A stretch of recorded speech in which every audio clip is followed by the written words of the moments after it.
Hello, dear students. Good morning all of you.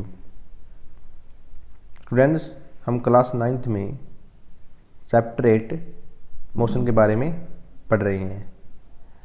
तो हमने previous class में scalar quantity and vector quantity के बारे में स्टडी किया था। तो स्टूडेंट्स, हमने प्रीवियस क्लास में स्टडी किया था कि जो डिस्प्लेसमेंट होता है वो एक वेक्टर क्वांटिटी होती है एंड जो डिस्टेंस होता है वो एक स्केलर क्वांटिटी होती है।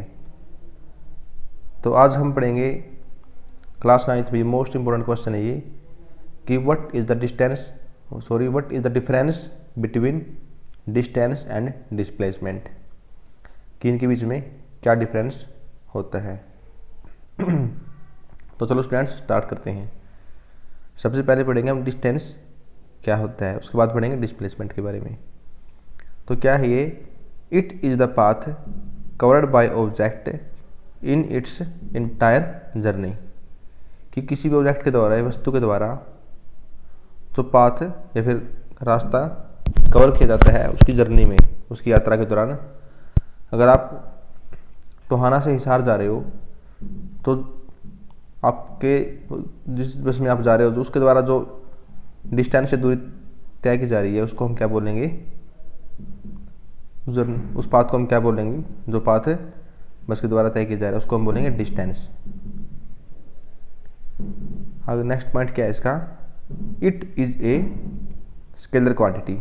तो ये क्या है? एक स्केलर क्वांटिटी है।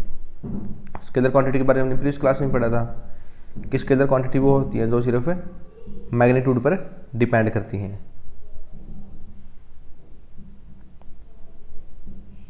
थर्ड पॉइंट क्या है? It become always positive. यह हमेशा क्या रहेगा? पॉजिटिव रहेगा।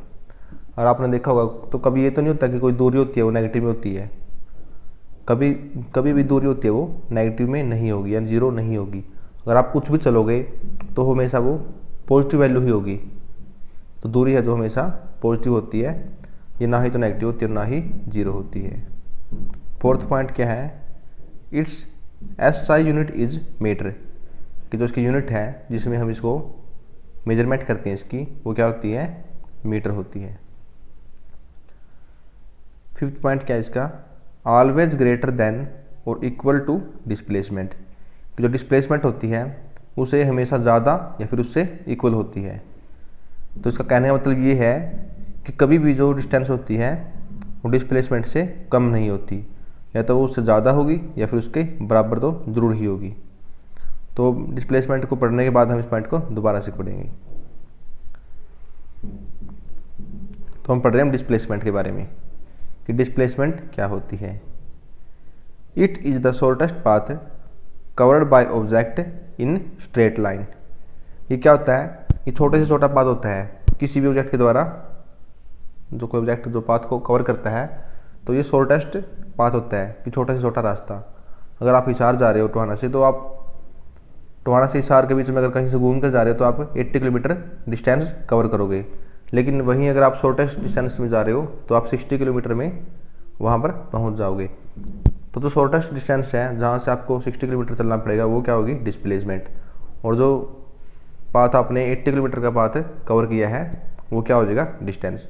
तो मेन डिफरेंस यही है इनके अंदर, जो डिस्प्लेसमेंट है वो किन्हीं भी दो पॉइंट्स के बीच में शॉर्टेस्ट डिस्टेंस होता है या फिर शॉर्टेस्ट पाथ होता है। सेकंड पॉइंट क्या रहेगा? It is vector quantity. तो ये क्या है? एक वेक्टर क्वांटिटी है। तो इसके बारे में हमने प्रीवियस क्लास में पढ़ा था कि वेक्टर क्वांटिटी वे होती हैं जो मैग्नीट्यूड पर भी डिपेंड करती हैं और डायरेक्शन पर भी डिपेंड करती हैं। अगर स्ट्रेट लाइन में चलेगा डिस्प्लेसमेंट तो ये डायरेक्शन पर डिपेंड तो करेगा ही। तो इसी कारण ये क्या हो जाएगी? वेक्टर क्वांटिटी हो जाएगी। इट बिकम पॉजिटिव, नेगेटिव और जीरो। तो डिस्प्लेसमेंट होती है वो पॉजिटिव भी हो सकती है, नेगेटिव भी हो सकती है और जीरो भी हो सकती है। लेकिन हमने पढ़ा है कि जो डिस्टेंस होता है वो हमेशा पॉजिटिव ही रहेगा। It's SI unit is metre, कि जिस यूनिट में हम इसको मेजरमेंट करते हैं डिस्प्लेसमेंट को वो भी मीटर रहेगा। जो इनकी SI यूनिट है डिस्टेंस और डिस्प्लेसमेंट की दोनों की सेम रहेगी। तो स्टूडेंट्स, हम इस डायग्राम से समझते हैं डिस्टेंस और डिस्प्लेसमेंट के बीच में मेन डिफरेंस क्या होता है। हमने कोई भी दो पॉइंट लिए हैं ए और बी, इनके बीच की एक दूरी अगर हम स्ट्रेट लाइन से देखें यहाँ से तो ये कितनी है 20 किलोमीटर, लेकिन अगर यहीं से घूम कर आए तो ये कितनी हो जाएगी 60 किलोमीटर। अगर हम यहाँ स्ट्रेट लाइन से देखें, क्योंकि जो डिस्प्लेसमेंट है वो स्ट्रेट लाइन में हमेशा फॉलो करती है, तो यहाँ से इनकी दूरी कितनी है या फिर कितना पाथ कवर करना पड़ेगा हमको 20 किलोमीटर। अगर यहीं ऊपर से आए तो कितना पाथ फॉलो करना पड़ेगा 60 किलोमीटर। तो स्टूडेंट्स यहाँ पर जो शॉर्टेस्ट डिस्टेंस है वो ए बी है यहाँ से, तो जो ए बी है वो क्या हो जाएगा डिस्प्लेसमेंट। क्यों? क्योंकि डिस्प्लेसमेंट क्या होता है, किन्हीं भी दो पॉइंट के बीच में शॉर्टेस्ट डिस्टेंस होता है। तो ए बी क्या हो जाएगा डिस्प्लेसमेंट, और ए ओ बी ये क्या हो जाएगा डिस्टेंस हो जाएगा। क्योंकि ए ओ डिस्टेंस तो कोई भी पाथ कवर होता है, ये तो नहीं होता कि जो डिस्टेंस है वो शॉर्टेस्ट पाथ होता है। तो ए ओ बी क्या हो जाएगा डिस्टेंस, और ए बी है ये क्या हो जाएगी डिस्प्लेसमेंट। क्यों? क्योंकि ये शॉर्टेस्ट डिस्टेंस होता है, शॉर्टेस्ट पाथ होता है किन्हीं भी दो पॉइंट के बीच में। एक पॉइंट यहाँ पर था कि जो डिस्प्लेसमेंट है वो पॉजिटिव हो सकता है और नेगेटिव और जीरो भी। अगर हमने यहाँ से ए पॉइंट से हम चलना शुरू करते हैं, अगर हम यहीं पर खड़े रहेंगे तो हमारी डिस्प्लेसमेंट क्या रहेगी जीरो। अगर हम इस साइड चलेंगे तो ये डिस्प्लेसमेंट हमारी पॉजिटिव हो जाएगी। लेकिन अगर हम ए से इस साइड चलना शुरू करेंगे तो जो हमारी डिस्प्लेसमेंट है वो नेगेटिव हो जाएगी। तो इसी कारण जो डिस्प्लेसमेंट है वो पॉजिटिव हो सकती है और नेगेटिव और जीरो भी। तो यहाँ पर जो डिस्प्लेसमेंट है वो डायरेक्शन पर डिपेंड कर रही है। क्यों? क्योंकि यहाँ पर चलने के कारण इसकी जो ये नेगेटिव हो रही है, तो इसी कारण ये वेक्टर क्वांटिटी भी होती है। तो स्टूडेंट्स आज की क्लास में हमने यहीं तक डिस्टेंस और displacement. Okay, thank you class. Channel को ज़्यादा से ज़्यादा लाइक करें, सब्सक्राइब करें, शेयर करें। Thank you all of you.